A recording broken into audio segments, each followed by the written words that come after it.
আর আপনি নিজেকে এত ছোট কেন মনে করছেন? আপনিও আল্লাহর সেই বান্দা, যে বান্দা আমি, যে বান্দা আর 10 জন মানুষ। আল্লাহ পাক আপনাকেও ভালোবাসেন, আল্লাহ পাক অবশ্যই আপনাকে ভালোবাসেন। জীবনের দীর্ঘ সময় পর্যন্ত আপনি আল্লাহকে ডাকেন নাই, আল্লাহ আপনাকে ফেলে দেয় নাই। আল্লাহ আপনাকে খাওয়ান, এখনো পড়ান, বাঁচিয়ে রেখেছেন, আল্লাহ নিয়ামত দিয়েছেন। আল্লাহ আপনাকে ভালো না বাসলে এমনি করেন? আল্লাহ পাক অপেক্ষা করছেন কবে খালি আপনি আসবেন আল্লাহর কাছে, এসে বলবেন আস্তাগফিরুল্লাহ ওয়া আতুবু ইলাইহি। আল্লাহ পাক অপেক্ষা করে বসে আছেন আপনার জন্য।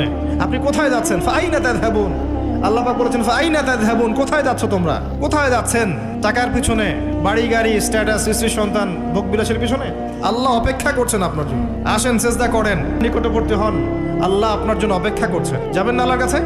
আল্লাহ পাক সবাইকে আল্লাহর কাছে ফিরে আসার তৌফিক দান করুন। এটাই হোক আমাদের কাছে আসার গল্প, এটাই হোক আমাদের কিসের গল্প? কাছে আসার গল্প। আমাদের জেনার গল্প দরকার নাই, ওদের কাছে জেনা হচ্ছে কাছে আসার গল্প, যার ব্যাপারে আল্লাহ বলেছেন লা তাকরাবু জিনা, ওর ধারের কাছেও যেও না। আর তারা